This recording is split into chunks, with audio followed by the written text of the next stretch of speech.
Oubi Bouchraya Bachir, bonjour. Merci d'avoir répondu positivement à l'invitation de l'Humanité.fr.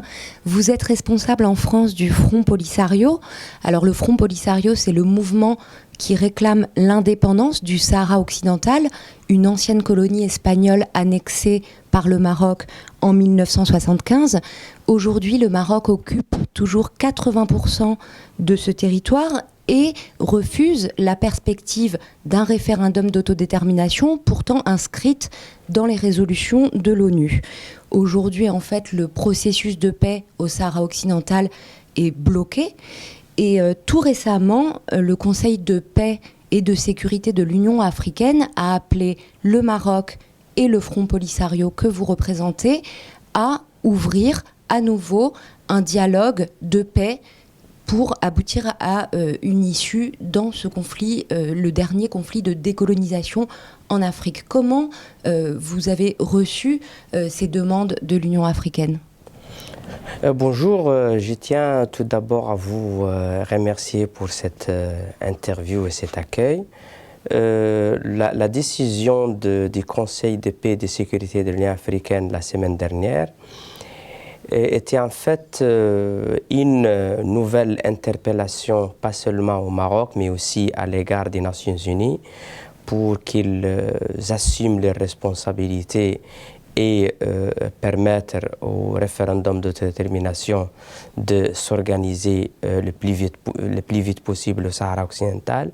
Mais je crois que la nouveauté ou un peu le point important ou singulier dans cette décision, c'est que c'est la première décision prise par cette instance qui appartient à l'Union africaine après l'admission du Maroc à l'Union africaine janvier ces derniers. Je crois que c'était un peu quelque sorte un test pour la bonne volonté du Maroc après avoir adhéré à l'Union africaine. Et je crois que dans ce test-là, le Maroc, lamentablement, a échoué parce qu'il n'a pas pris part dans cette décision. Il était invité comme une partie prenante dans ce conflit, mais il a évité de répondre à l'invitation du Conseil de sécurité et de paix. Et malgré ça, des décisions très importantes ont été prises par le Conseil. Alors pour bien comprendre, le Maroc est revenu au mois de janvier dans l'Union africaine, une enceinte qu'il avait quittée il y a plusieurs décennies après la décision de l'Union africaine, l'OUA à l'époque, l'Organisation de l'Unité africaine, d'admettre la République arabe sahraoui démocratique. Pour vous, est-ce que ça rebat quand même les cartes diplomatiques, ce retour du Maroc dans l'Union africaine ? Nous, dès le départ, le Maroc, c'est un pays africain.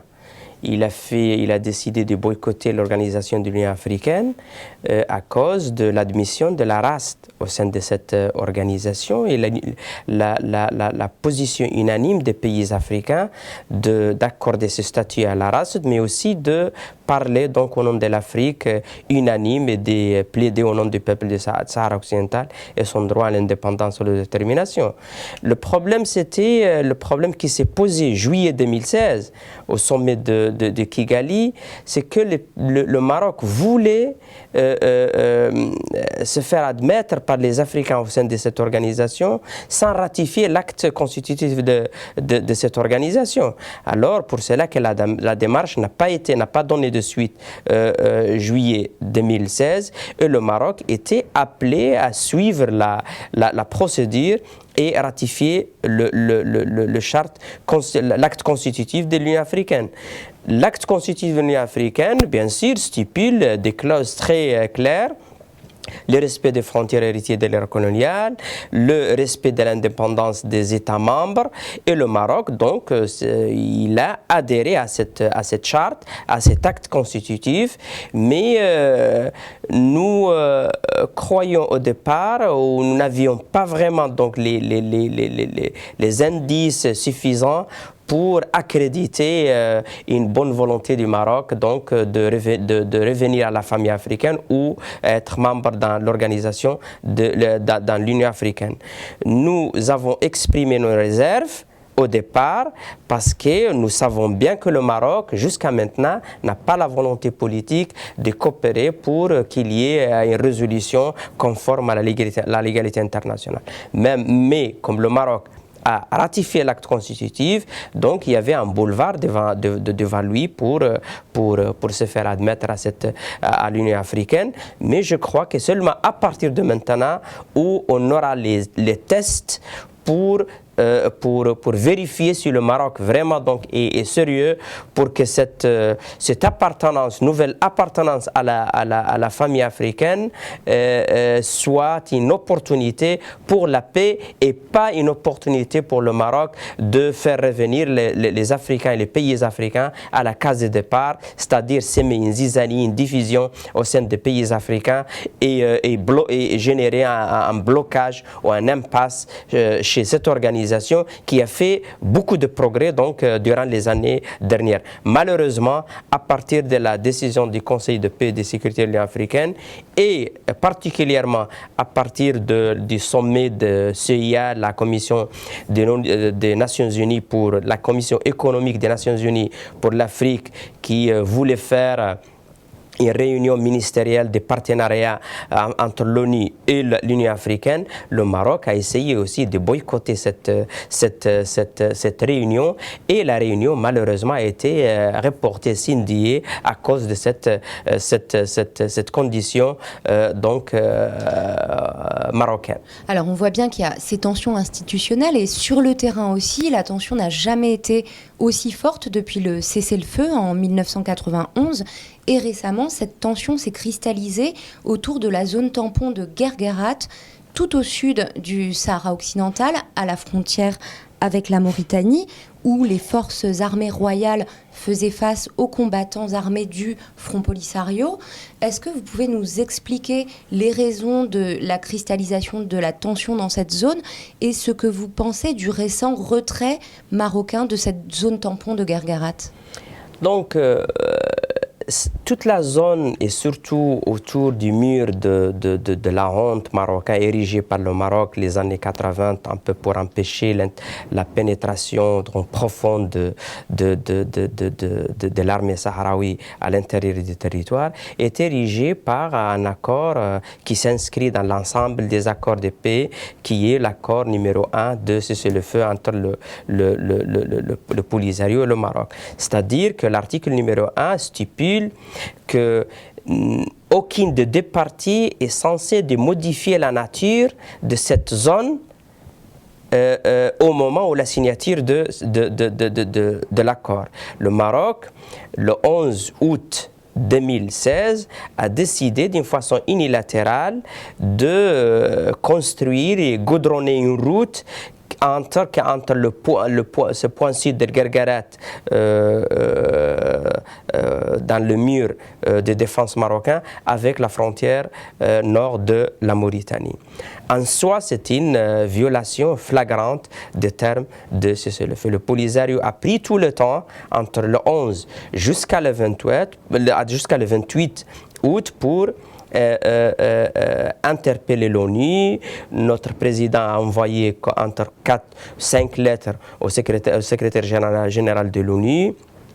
La MINURSO aussi a été saisie pour cette violation. Il n'y a pas une réaction direct pour empêcher le Maroc de stopper donc cette démarche. Pour cela que le Polisario a décidé de déployer des troupes sahraouies pour empêcher le Maroc d'avancer avec cette violation D'abord, il faut bien souligner que même cette route qui permet le commerce entre les zones occupées sahraouies et le nord de la Mauritanie et par la suite dans toute l'Afrique occidentale, en soi c'est une violation de cessez-le-feu parce qu'en 1991, le moment où la signature des accords n'existait pas telle route au Sahara occidental.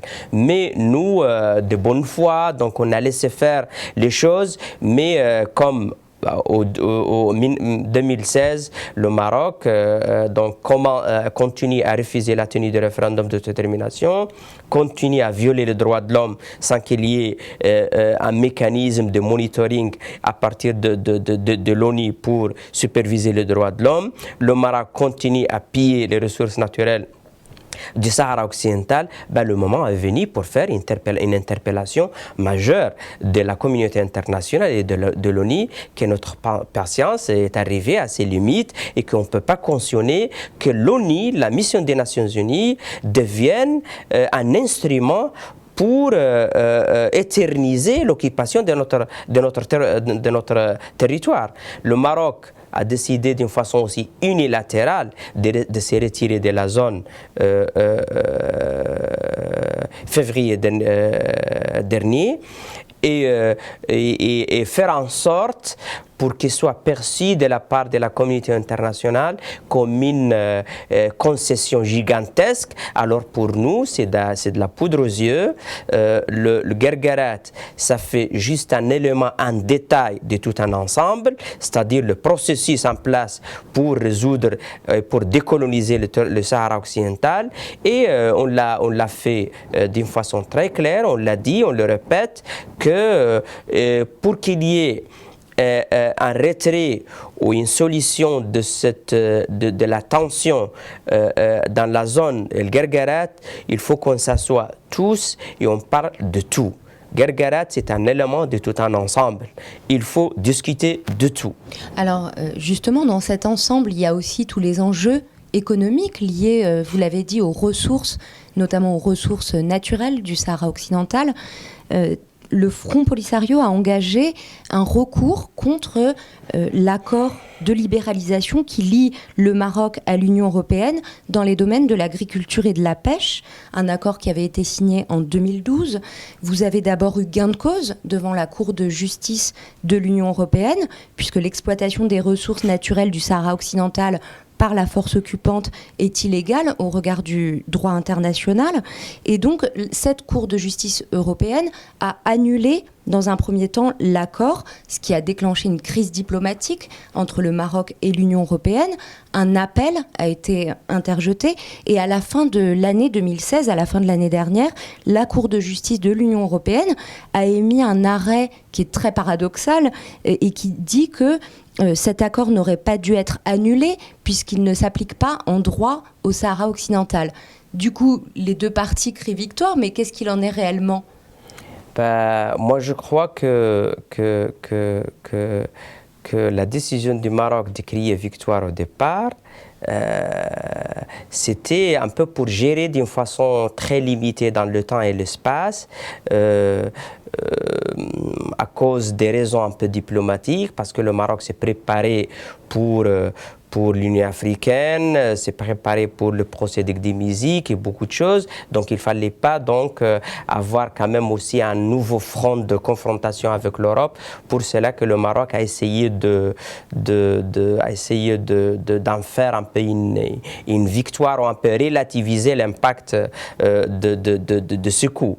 Mais après, jusqu'à maintenant, exactement donc le mois dernier et ce mois, on commence à voir la véritable version et la véritable perception, le jugement du Maroc vis-à-vis de cet arrêt de la Cour. C'est-à-dire que c'était pas seulement une interpellation, mais c'était une affirmation qui s'inscrit dans le droit européen, et ça c'est nouveau, parce que le point fort de la lutte du peuple du Sahara occidental, c'était toujours au sein du droit international. Et pour cela que le Maroc s'est permetté donc de faire de passer des accords avec l'Europe, parce qu'il n'y avait pas assez d'éléments ou de juridictions européennes en la matière. Maintenant, après la décision du tribunal 2015 et maintenant la décision de la Cour de justice européenne, il y a des bases solides d'une juridiction européenne concernant le Sahara occidental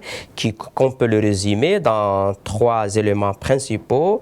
Que d'abord, le Maroc est une puissance occupante, il n'a pas de souveraineté sur le Sahara occidental, c'est une puissance occupante, ça c'est très important. Le deuxième élément, c'est le peuple du Sahara occidental a c'est que le peuple du Sahara occidental a la souveraineté totale sur ses ressources naturelles. Le troisième élément, c'est que ce peuple est bien représenté par le Front Polisario comme unique et seul représentant légitime de ce peuple. Ça, ce sont trois éléments qui sont très importants maintenant et qui commencent à constituer ce qu'on va appeler donc désormais la juridiction européenne vis-à-vis du statut, mais aussi de la cause sahraoui. Le Maroc est obligé, et les pays européens sont obligés maintenant à revenir sur l'accord de 2012 et trouver une formule pour exclure le Sahara occidental de l'application de cet accord. Il n'y a pas une formule intermédiaire parce que la justice a tranché.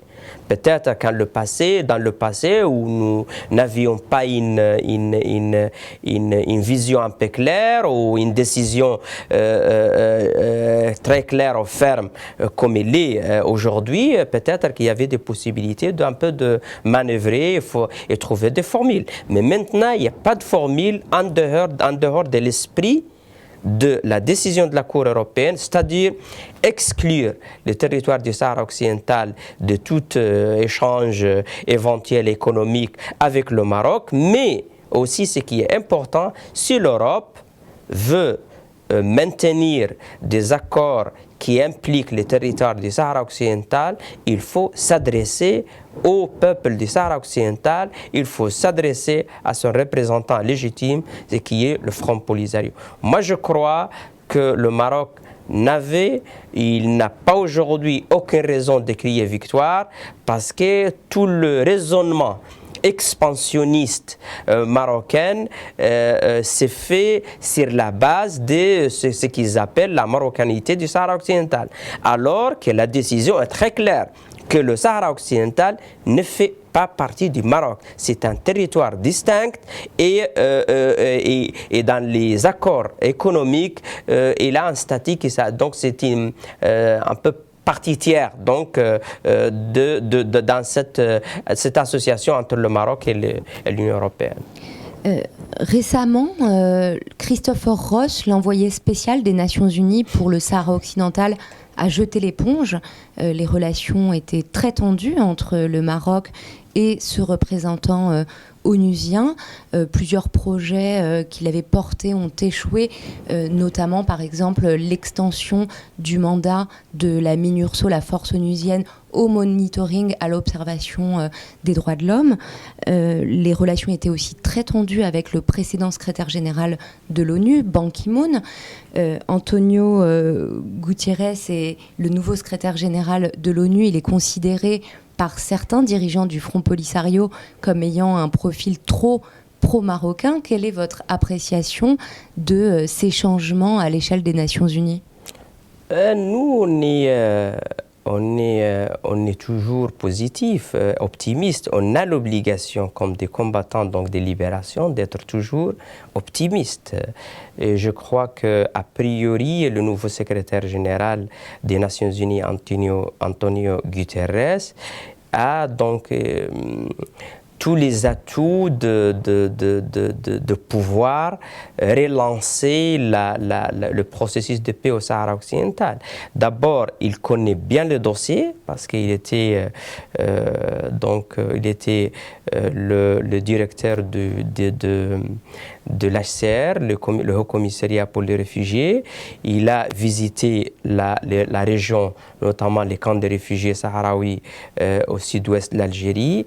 Il a eu des rapports constants avec la problématique du Sahara occidental dans son ensemble depuis beaucoup d'années, mais il a aussi donc contribué à la résolution du conflit en Timor-Leste, qui est un conflit presque identique au conflit du Sahara occidental. Donc, politique du point de vue d'information, il est très bien informé. C'est pas comme Ban Ki-moon, par exemple, qui a passé 8 ans au poste et dans la dernière année, il s'est réveillé pour se rendre compte comme quoi il y a un problème sérieux ici, il faut le résoudre. Ça, c'est d'une partie.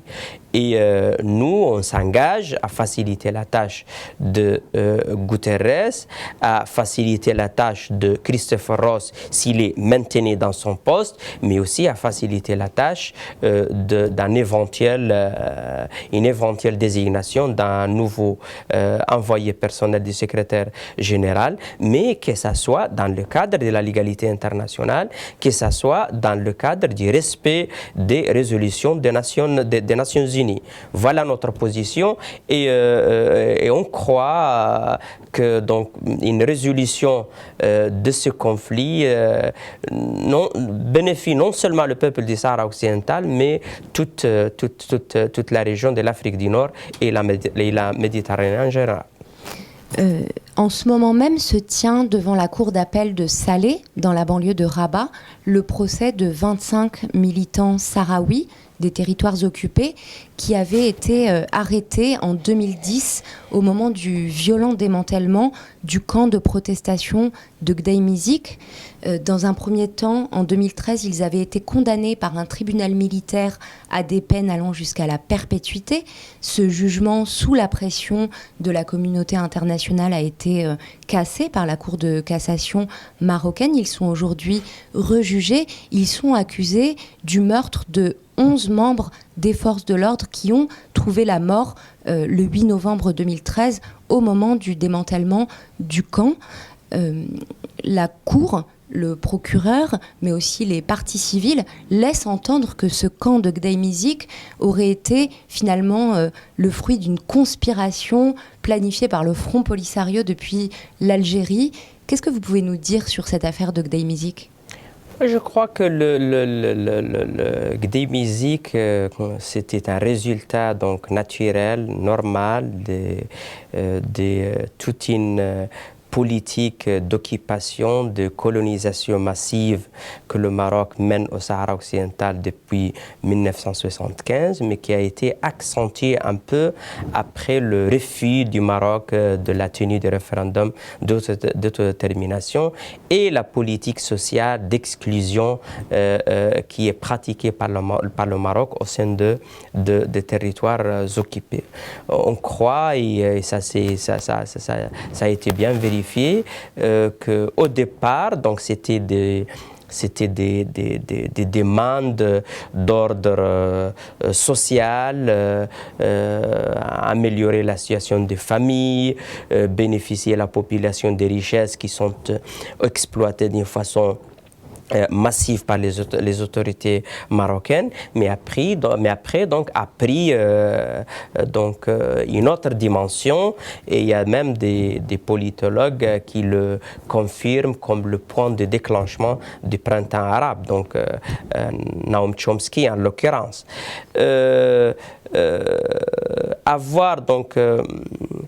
Faire recours toujours à cet argument facile comme quoi le camp de Gdeim-Izik est une théorie de conspiration, le Polisario, il ne le cache pas, donc on fera tout pour faire valoir les droits de notre peuple et pour libérer notre parti.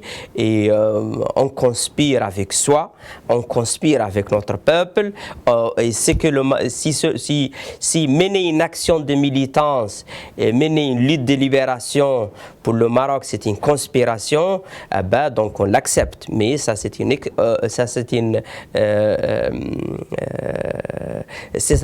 un acte de lutte, et c'est un acte qui s'inscrit dans la guerre de libération que nous menons au Sahara occidental depuis 1975.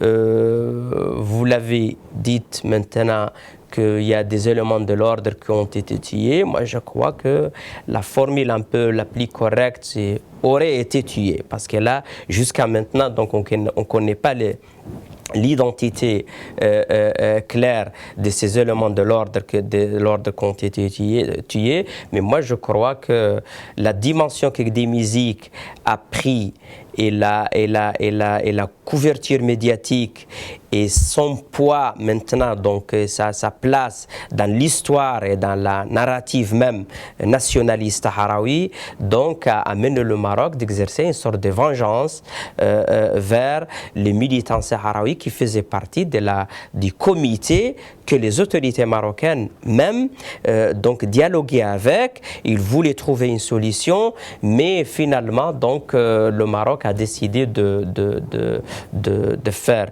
ce qui a fait donc le 8 novembre 2010, et une grande partie de ces militants qui sont condamnés aujourd'hui sur la base d'être des criminels, des égorgeurs et tout ça, ils étaient enlevés la veille du démantèlement du camp de Gdeymizik. Moi, je crois que le procès, dans sa version militaire, parce que là, on ne sait pas si c'est un procès maintenant un appel ou si c'est un procès nouveau. Donc, c'est juste les avocats qui savent exactement comment ils peuvent le décrire.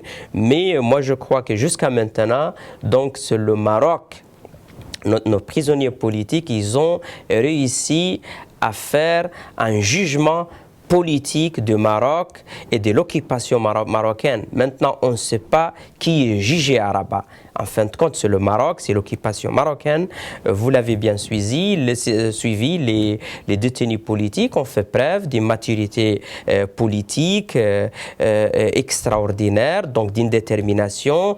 Ils n'ont pas été donc affectés par ces 6 ans donc d'emprisonnement. Ils étaient très clairs, ils jouaient le jeu, mais dans le cadre des revendications politique, d'une revendication légale qui s'inscrit aussi dans tout un cadre juridique très clair, et ça devient vraiment une patate chaude aux mains des autorités marocaines. Ils ne savent pas s'il faut libérer les prisonniers politiques ou il faut quand même donner quelque chose pour l'opinion publique marocaine qui a été mobilisée autour d'une histoire fabriquée de toutes pièces.